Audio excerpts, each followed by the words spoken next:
back. This is our third lesson of violin playing. Really exciting because today we're going to be learning how to play with fingers on your left hand, of course. In my violin, remember, it's always the same. Okay.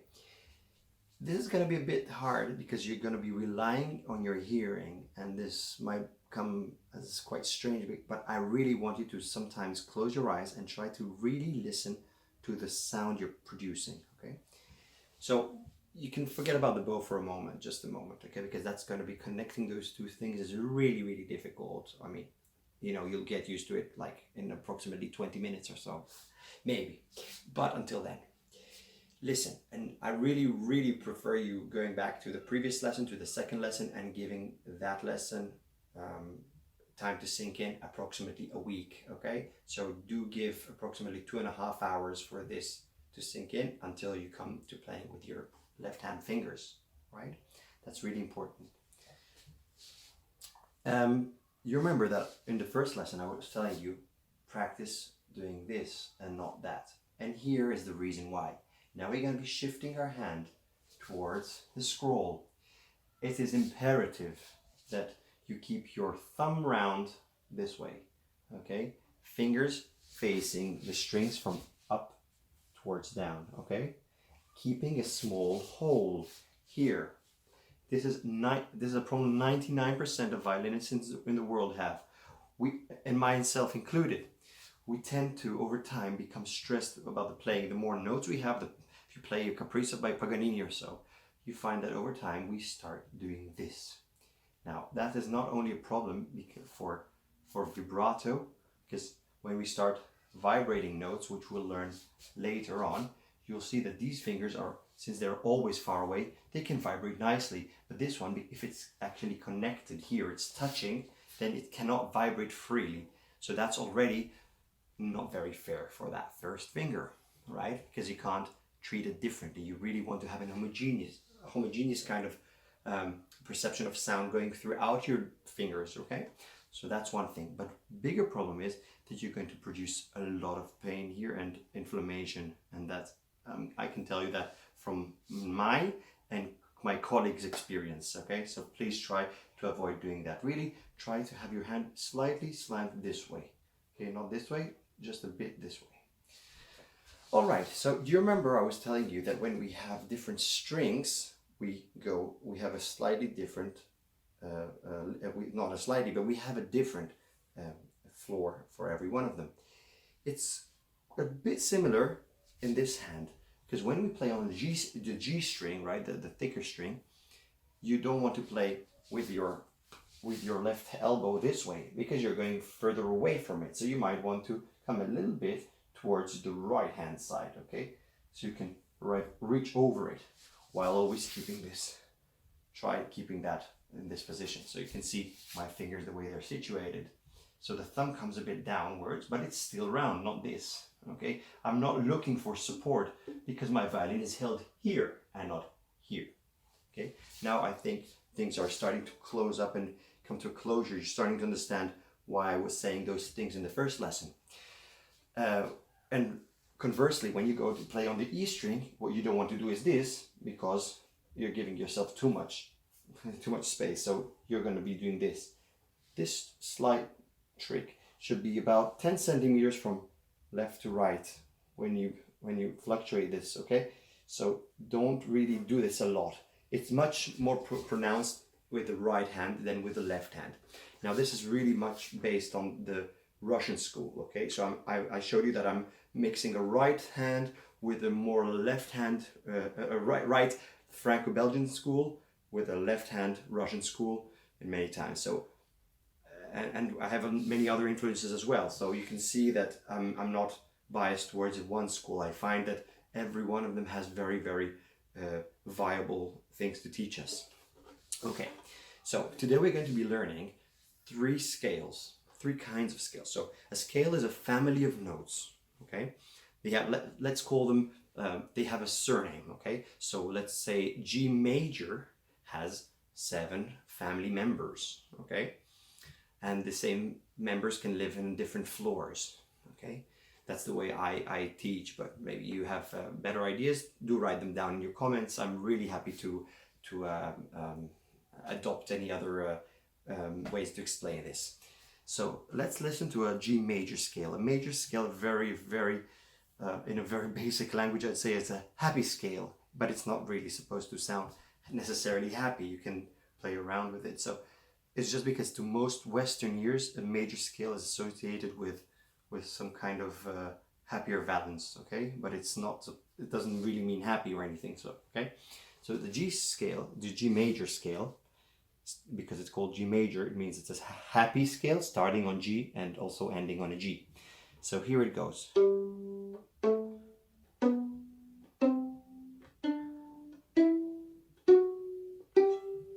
Okay, and you can go backwards.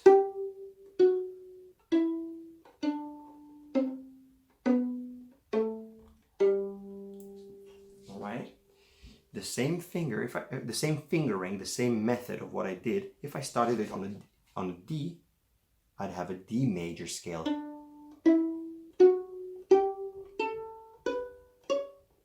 And back.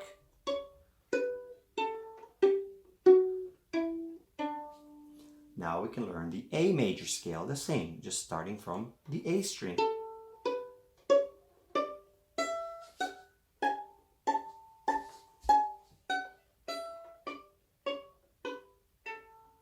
Okay, when I twist around, you might hear a difference in sound, of course, because production of sound is altered, but I want to show you from different angles, so pardon that.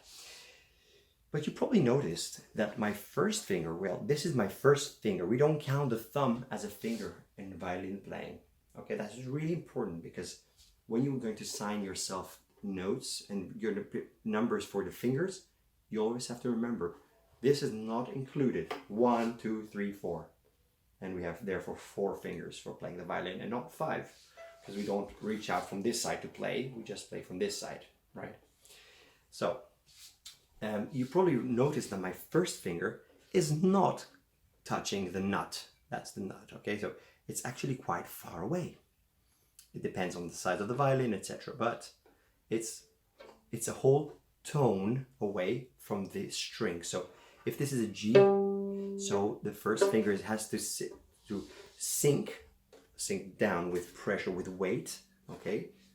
So you remember we talked about a lot of support and weight, natural, okay? We're not going to be a scarecrow standing like this, okay? Really feel your weight pressing down, very natural, okay? The first finger sinks down on an A because open string is a G. So how do I know that's an A? I also can hear, can you hear them? I'm playing them together so you can hear. But you remember I told you that this family can live on different floors. This A, for example, is the same family member when he lives on one floor higher. Okay, so these 7 members can live on each floor. Okay.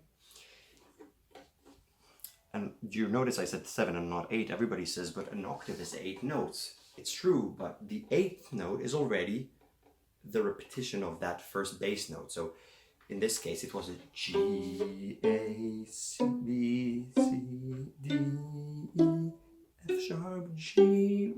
And this, it's the same note on a different floor, right? Okay, so we got the grasp. So we have the first finger, which is quite far away. Now, if you find it very, very hard to hear where the first finger has to be, okay, you can use a trick.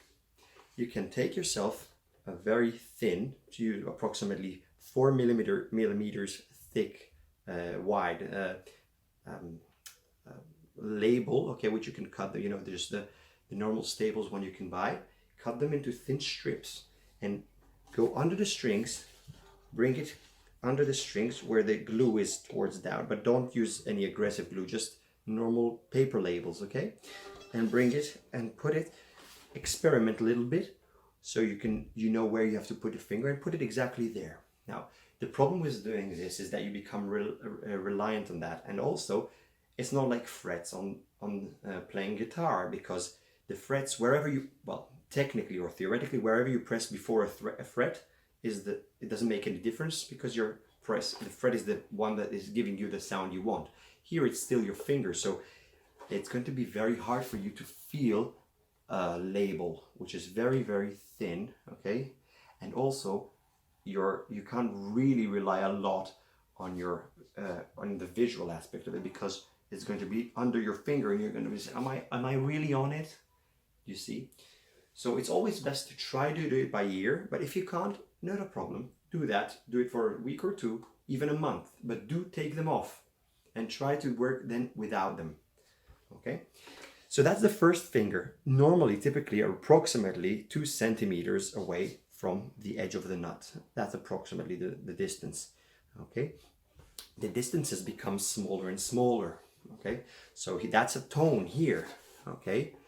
So imagine there was a finger that it was pressing here. We don't have a finger here, but the nut itself is pressing on the string from down versus up. Okay? Now the second finger is going to be almost the same, but not precise, just a tiny bit less than this distance from here.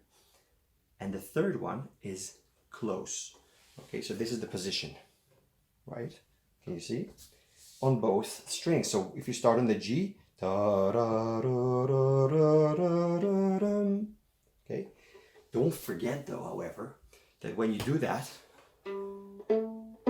go down in time with your right elbow.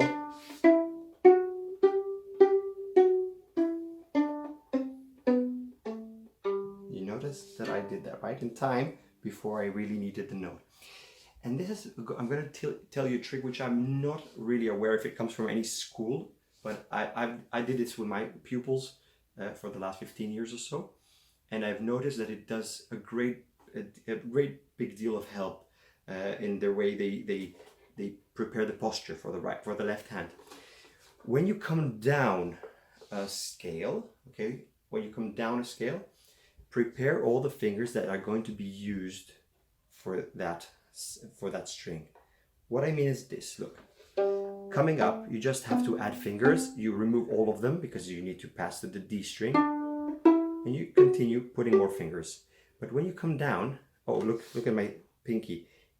Leave it relaxed. Don't keep it agitated here. It's not going to do anything now, okay? Just really think. Whatever muscle doesn't need to be operating, don't make it operate. You'll need all the energy you have later on. So we are the G, and now this is what I was telling you. Coming down, now look at this. I'm preparing. I call that the filler, okay? I fill up all the secret notes that I need, so when I come back down, they're all going to be in the right place in advance, okay? So here we are from another angle.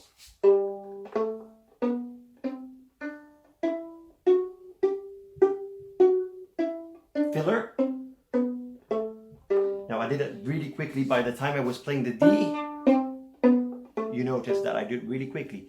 You take your time. Take as much time as you need.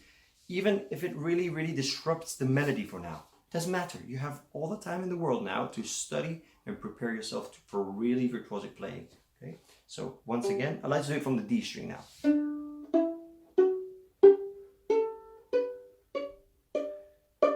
I'll take my time. Okay, I'm gonna play just the scale going down. Listen. Did you hear that, Phil? I really am trying to plug them, to bang them so you can hear pa-da-dum, and I only pluck once I hear that the top note is in the right position and ready for playing. Now I really played it so you can hear. All right? So that's the filler. So today we learned to play a 1 octave scale up and down, which is either the G major scale, the D major scale, or the A major scale. All right? Next lesson we'll learn how to make that we'll turn that into a 2 octave scale. That's starting to be quite something.